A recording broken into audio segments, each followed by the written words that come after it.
Thanks for joining the Art of Prepping today. We're going to be looking at if you were to build a bug out bag, but only select one item for each category with no redundancies, what would they be?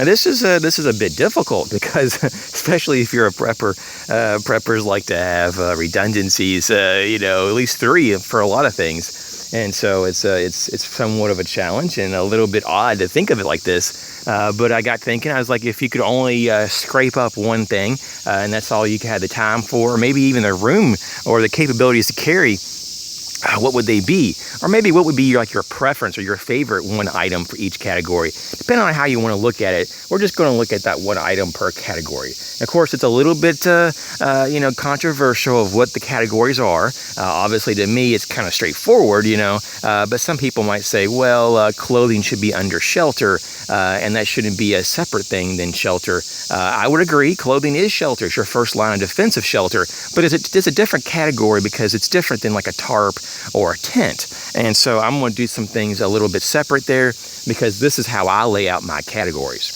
And I'm not saying that every category is even represented, but I think over 90% they are. And so we'll just kind of go with what I have. Now, the first thing would be the pack.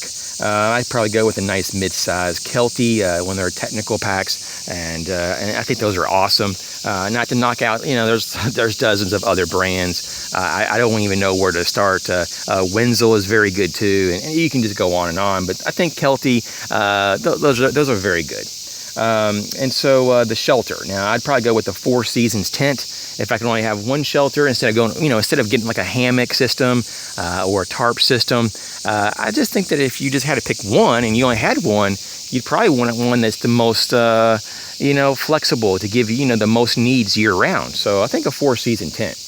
Clothing, if it's during the winter, I'd go with a set of wool clothes with some polyester base layers. And then in the summer, I go with lightweight polyester clothes for quick drying, wick drying, capabilities. I go with the entire line of my clothing to be 100% polyester. Water, the Katadyn Hiker pump filter would be excellent for a bug out. It's not like a super long-term type of filter system. It only purifies about 200 gallons, but it gets most of the stuff out. They're very good. If that wasn't an option, I'd probably go with maybe a Berkey. The Berkey Sports are very good as well. So one of those two. But I do like the Katadyn. The food, man. Obviously, for a bug out bag, it's just kind of an eat and go, grab and go. You don't really want to do a lot of cooking, but just because I don't really know the situation, I'd probably would go with, it's difficult. It really is. I'm just not a big fan really of the processed food. So I have a little bit of a hard time with that. I don't mind taking a few moments and cooking something. So I'd probably go with some good, wholesome, organic freeze-dried foods. But if I could really have my choice, I'd probably mix like half freeze-dried foods and maybe some kind of dried fruit and nuts. That's probably what I really would do. And so that's an option. But just because some things are freeze-dried or even dehydrated doesn't mean that you can't eat it by itself. I mean, there's some things like beans and rice you can't just sit there and just start crunching on. You break your teeth probably. But there are some foods though that you can eat right away. There's a lot of fruits and vegetables that are freeze-dried and dried that you can go and eat right out of the can or package or pouch or whatever the system is. So that's just something to talk about. Now, in terms of cooking, what I've come to is that I love my Esprit stove, and it's a fuel cube stove. The fuel uses the fuel tablets. I'm sorry, and so I love that. I love the whole fuel tabs, and if you got in a pinch, you could put wood in there. On the one I have, you can put wood and sticks in there, and so you can use different types of fuel sources. But the Esprit stove with my Toaks 550 milliliter titanium pot. Since it'll just be me for my bag, I don't have to have a whole family with me. You don't need a big pot, so I would go with that. My container would probably be a Clean Canteen, a 40-ounce stainless steel bottle. Tools, if I only had one tool, this was very difficult. It depends on where you live. Some people would say probably, well, I definitely would want a handsaw. Some people would say I'd want to have a small forest axe. For me, I really had a hard time because I wanted to have at least some kind of a saw or cutting capability with that, but I didn't want the bulk. And if it's just a bug out bag, you gotta remember this is only at the most a 3-day bag. Do I really want to be carrying around a hand axe or a hatchet or even a handsaw for that matter? So I said, no, I think I'm gonna go with the Leatherman Wave since it has the saw and a blade and tools that I could use. So let's go with that. Now your main blade, SE5 most likely. There's so many others to pick from. I couldn't even tell you, man. It's just like I write a list right now of 100 knives. And no joke. It's just so ridiculous of the selection, which is so awesome. And it depends on your availability of cash flow and how much you want to invest and your preferences for looks and feel. It just goes on and on. But for me, the SE5. The next one will be signaling. I think, man, it was like signal mirror or maybe a flare or pin flare gun. I mean, I thought about all these different things. There's literally dozens of options for signaling. But I think just the most comprehensive, though, and I know it's a bit limiting compared to some of the others, but a whistle. And I'm talking about a really top-of-the-line storm whistle. The storm safety whistle would be my top pick if I could just pick one type. Tape, I'd go with Gorilla Tape. They have the 1-inch rolls. I'd probably just go with one of those for my bag just to keep it compact. Cording, I'd go with 550 Type 3 military spec parachute cord. I don't know what color per se I would go with. I debated if it would be a bright color, like a safety line kind of color, bright orange. If I had my druthers, I'd go with like 50% bright neon safety orange and 50% maybe like a, like a olive drab. But I guess if I would just go with a earth tone, if I could only have one color. Type of bandana, it would have to be a full-size 100% cotton bandana. One of the very few things that I would ever get cotton in my pack. Just in case if you ever had to use it as char cloth, or if you wanted to, to kind of wick away moisture and make a neckband, you could have that. Medical kits. Now this is one thing that I just don't do. I don't buy pre-made stuff, so I put my own medical kits together. But if I was forced into buying a kit, I think that adventure medical kits, they're 1 to 2 person. Basic first aid kits would be a good starter with one of their trauma packs, the trauma kits. Mix those together to make sure you have some tourniquets and blood stoppers. So that's what I would do, but obviously that's not what I would prefer just because I'm not into those pre-made kits. Firearms, man, this is a big one. If you could only pick one firearm, what would you get? Now, a lot of people would say, okay, 22 long rifle, AR-15, AK-47, maybe it's a handgun, like a Glock 19, Glock 17, whatever. I mean, it's difficult, but you got to think, just 3 days. You're not going to be like hunting, most likely. You have only like a very small chance, most likely, if you're bugging out, that you're going to probably encounter people that are going to do harm. And even though it's definitely a possibility, that's why you probably want to have most likely a gun for defensive use. But would you really want to be like, especially if you had to walk for many, many miles, dragging a gun with you like that's large and heavy and bulky? I just don't think so.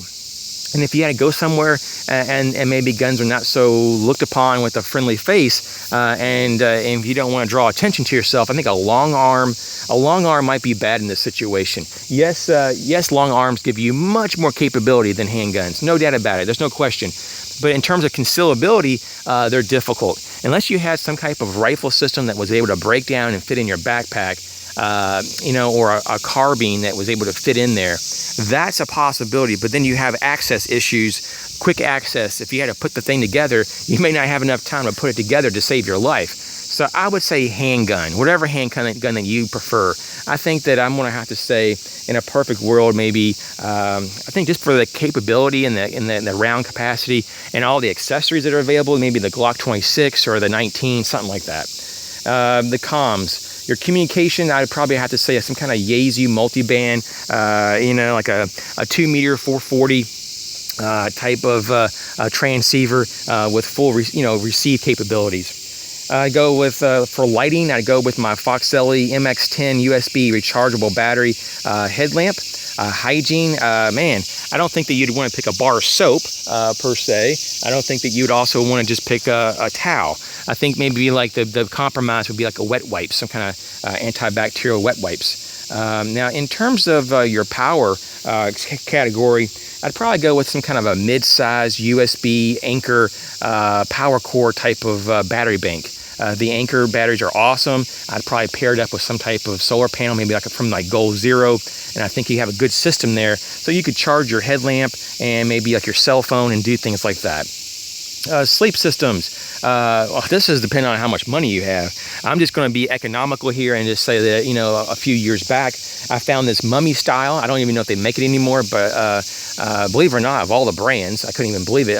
Ozark Trail had this super compact, under 2 pounds. I think there's actually one video or two that I actually showcase it just for a moment, but oh man, it's a really freaking nice, really nice little mummy sleeping bag. It wasn't that expensive. I think it was under $30 or something. Years ago, it was on clearance, and it might have been discontinued though, because I don't really think I've seen them since, but it's very compact, very lightweight, and has a pretty decent temperature rating. So something like that. Of course, you know, if you had unlimited money, you can get something much nicer than that. But this one was just a poly-filled Ozark Trail, kind of like a mummy style, and it's a little bit oversized, and it has pockets in it in the inside and zipper. I mean, it's just nice. The next category, fire. Man, of course, you know, if you're hardcore and everything, you might say, well, ferrocerium rod or flint and steel, you know, or I got my magnifying glass, but I'm living in the real world. I'll take my full-size Bic lighter, thank you very much.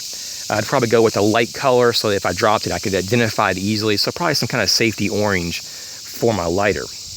Navigation, Sylvia compass. Reference book. If you had only one book you could bring with you, maybe the SAS pocket handbook, you know, the survival handbook.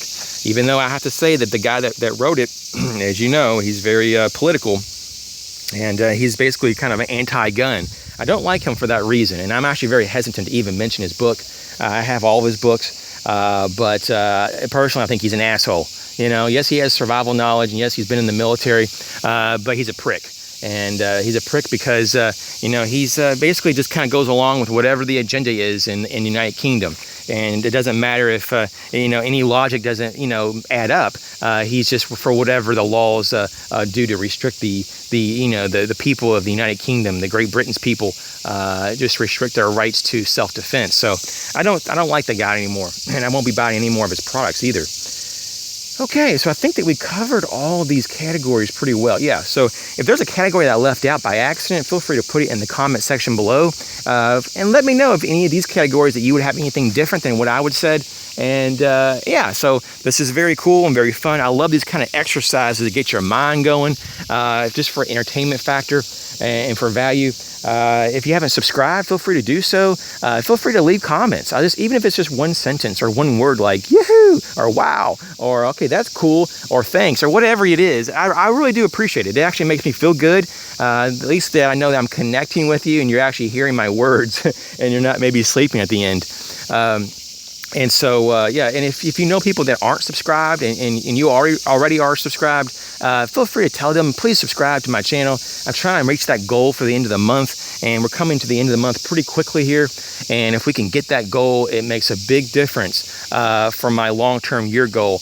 And so what we do is just try to have incremental goals to get to the big goal of where we want to be. And as always, you guys take care, and I'll catch you real soon.